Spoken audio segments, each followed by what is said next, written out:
In one corner, we have Kanye West. In the other, we have Drake. Only one of these superstars can be the best. Drake has made a staggering $200 million. To put that in proper perspective, Lil Wayne is worth $150 million, Wiz Khalifa is worth $60 million, and Cardi B is worth $40 million. So even though Drake is vastly more successful than many of the other biggest names in the music industry, this is barely a drop in Kanye's vast ocean of success. West is worth $3.2 billion. This has come not just from his consistent success as an artist, but from his various business ventures, producing credits, and marriage with Kim Kardashian, though that marriage is likely to cost him just as much when it fully dissolves in 2022. Still, even when dust settles on that divorce, it's unlikely that Drake's impressive fortune will ever compete with Kanye's. Even Jay-Z and Beyonce don't have the net worth he does. So give this point to Kanye, you can't say he hasn't earned it. If we're looking at straight numbers, we've also got to count album sales. Kanye and Drake have had consistent chart-topping hits over careers that have spanned decades and will likely continue for decades to come. There's no denying that they're both titans of hip-hop, but which one is the bigger giant? Kanye has sold over 140 million albums thanks to the likes of Watch the Throne, Graduation, Yeezus, and My Beautiful Dark Twisted Fantasy. Ye has 10 number one albums and 4 number one hits. Not only that, but he's widely considered to be a musical genius who has redefined his style several times over and changed hip-hop forever. But still, that might not be enough. Drake hit big success with releases like Take Care, Nothing Was the Same, So Far Gone, and if you're reading this, it's too late. That has led him to 10 number one albums and 9 number one hits. Overall, he has sold over 200 million albums. Even looking at 2021 sales, Kanye's Donda was no match for Drake's Certified Lover Boy. Fans still debate over which one is the better artist, but the numbers don't. Drake is the king of sales. You'll just have to decide who makes the better music. Dunno. For now, this is a solid gold point for Drake. To say that Kanye and Drake have impressive homes is a massive understatement. They have some of the nicest estates money can possibly buy. You could almost describe them as palaces dedicated to their success. Perhaps Drake's most impressive house is his one located in his hometown of Toronto. While most celebrities simply build a house that they want to live in, Drake had much loftier goals with this one. He wanted to build the kind of home that would be a legendary Canadian landmark long after he passed. So this is less Drake's mansion so much as it is Drake's Buckingham Palace. So how does it cost to build a palace to your own success? Well, that price tag runs $100 million. Drake Manor looks like what I think a 21st century Downton Abbey would look like. The 50,000 square foot palace has smooth white exterior walls behind a cold black gate. While that's definitely impressive, you really have to step inside to see exactly what Drake was going for. The home was created by the legendary Ferris Rafali design to be an Art Deco masterpiece. Each and every room has a different look that I imagine feels more like walking through an expensive art exhibit at the Met than someone's home. The giant entry hall is made of solid limestone with ceilings that skyrocket 44 feet high. At the end of the hall lies a grand piano that I imagine has some pretty good acoustics in a room like that. Then you've got his Metropolitan chandelier, which is reminiscent of the Metropolitan Opera in New York City. With more than 20,000 pieces of hand-cut crystal, it's the second largest light installation in the world. This high-quality theme runs through every room of the house, including the backlit stone studio lounge, the marble-laden kitchen, his daybed lit by pink neon, and the 12-person dining room with velvet chairs. The master bedroom is no exception, with high-priced rugs, bedding, and a hummingbird tapestry by the legendary Alexander McQueen. Even his bathroom is a masterpiece with a 4,000-pound black marble tub and a 2-story closet. Celebrities have to have ridiculous amenities in their homes, so how does Drake's measure up? Well, for starters, beyond the hall of professionally lit legendary NBA jerseys, it has an NBA regulation-size indoor basketball court with a pyramidal skylight. It looks better than most of the ones you see the pros play in. As you'd expect, it also has a state-of-the-art recording studio that I imagine has paid for itself 10 times over. It also has both an indoor and outdoor swimming pool. Most notably though, the home has a giant awards room that celebrates all of the many highlights of his career. After 2021, I hope that room has a little space for more. As far as Drake's aspirations for the mansion go, it really wouldn't surprise me if in 100 years they were giving tours of the place in Toronto. Beyond that, he has also purchased 3 other homes, though none are as impressive impressive as Drake Manor. First, there is the $20 million YOLO estate. It's a 12,500 square foot mansion located on 3 acres of land in the Hidden Hills of California. The Tudor-style home, which has 6 bedrooms and 10 baths, is not much more humble a home for Drake. From its tennis court, home theater, wine cellar, extensive library, and the pool with its own waterfall, this home is as decadent as you'd expect from Drake. Even his bedroom has a hidden bookshelf entrance, because, why not? When he purchased the property, he made a deal with the neighbors that if his parties ever got too wild, he'd buy their homes. Well, he made good on those promises. He ended up buying 2 of his neighbors' properties just because that's how intense his parties get. So how can Kanye possibly compete with houses as extravagant as Drake's? Well, he's certainly got the numbers on Drake, that's for sure. West has come a long way since his childhood home in Chicago. His first home was a simple 1,673 square foot place with 4 bedrooms and 1 bath. That home gave birth to a musical genius who would spread out over many high-profile properties that would tower over his original place. Once his career began to take off, he bought his first home in 2003. It was a minimalist place in the Hollywood Hills that he picked up for $1.8 million. From the outside, it isn't really anything special to look at. It's just a concrete building that doesn't have as much flash as you'd expect. It was built only a year earlier, making Kanye its first owner. The 4,200 square foot place featured 3 bedrooms and 4 bathrooms. It had a balcony, sliding glass door, high ceilings, hardwood floors, and plenty of natural light. It's a pretty simple home that wouldn't be a long stay for most celebrities of his caliber. Clearly, there was some sentimental value to the home because West held onto it for 14 years, not parting with it until 2017 for almost $3 million.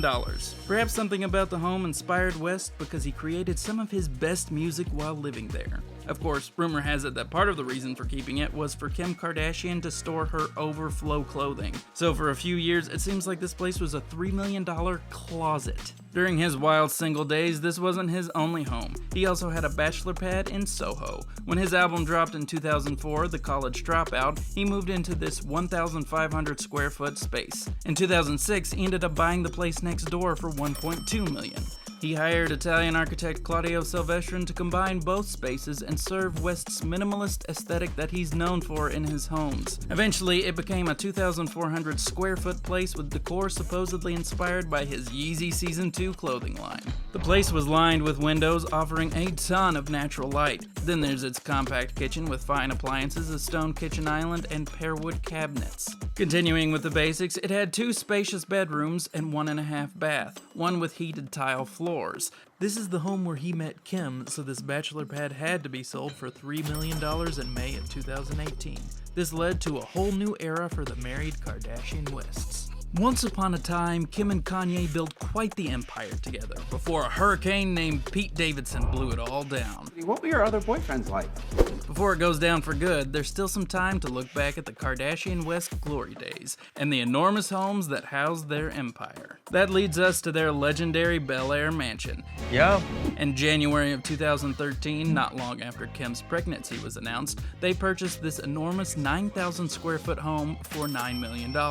They then set about renovating the home for millions more. 20 million, in fact. The renovations took 3 years to complete, meaning they had to stay at Kris Jenner's place until the couple's demands were met. The place is perhaps the ultimate spot for showcasing Kanye's signature minimalist sense of style. He has even referred to it as his futuristic monastery.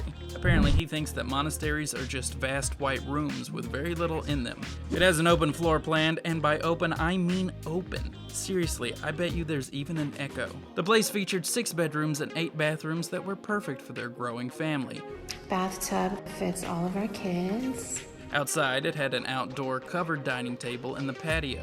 Next to that is a long lap pool that I think is a legal requirement for Los Angeles celebrity homes. In 2019, they combined 2 neighboring properties into their portfolio for a combined price tag of $5.7 million. When they broke up, Kim bought Kanye out for $23 million to make her the property's sole owner. Babe, this is for me. After this, he took refuge in his private Wyoming ranch that he picked up in 2019 for $14 million. It's on 3,888 acres of land, and there were plans for a 52,000 square foot home with 2 underground garages. This would make it even more ideal for the family, along with the cabins, go-kart track, and horse stables. That was back in the glory days, though. Now it's on the market for $11 million. That isn't the only quality piece of Wyoming real estate West pulled together either. In November of 2019, he grabbed a second ranch for $14.5 million. This has been described as his therapy ranch, where he found some peace after the last few rocky years. This is also where he put together his latest album, Donda. This ranch doesn't seem like Kanye at all. It abandons his immaculate white minimalist aesthetic for a rustic western paradise.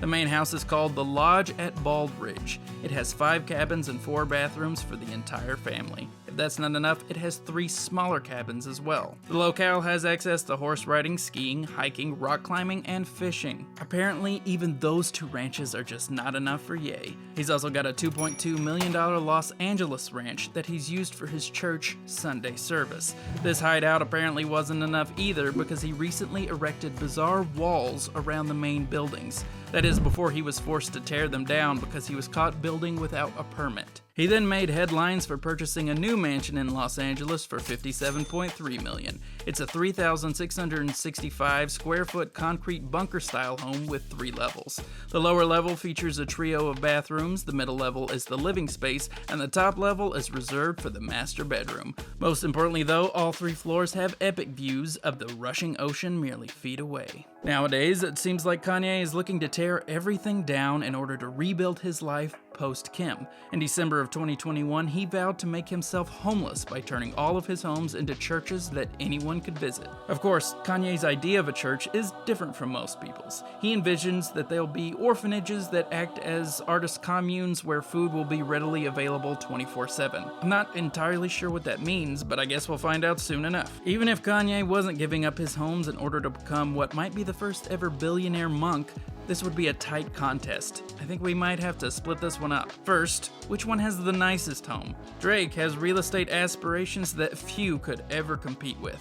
It's hard for anyone to compete with Drake Manor. While Ye has plenty of beautiful minimalist homes and ranches, Drake Manor puts them all to shame. First swim of the summer, first time ever in a pool actually, to be honest. But another point on the board for Drake. Still, I think there's something to be said for Kanye's vast real estate portfolio that features so many quality properties. Not only that, but he's had a lot of input into their renovations, making them all works of art that highlight his famous aesthetic. So I think if we look at all the homes together, Kanye deserves a point here.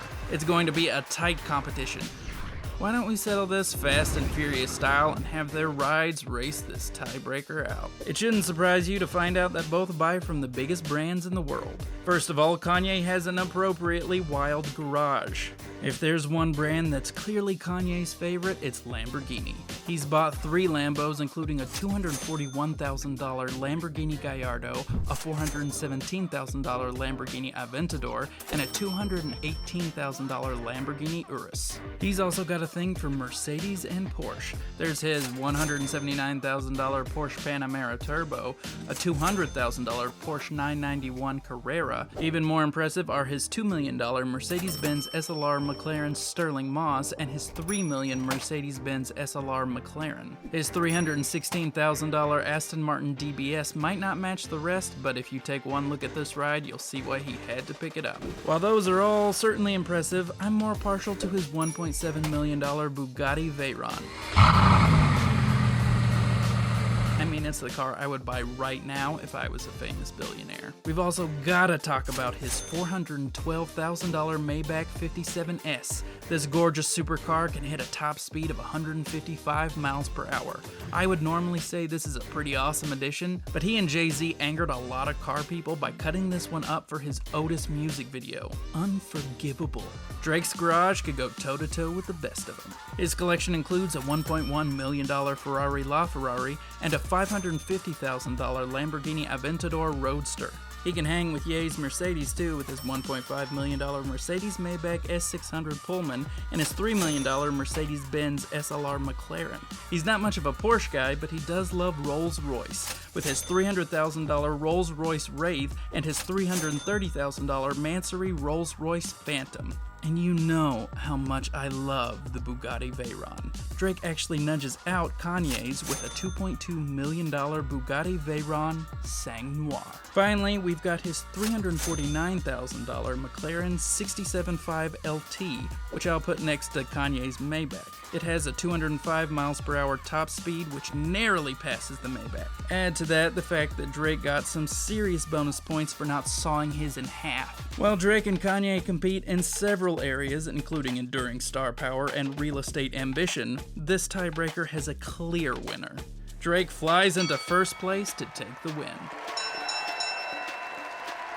Don't let that get to your head, Drake. Kanye's a single man now. If he goes out right now and buys a $7 million McLaren X1, it changes everything.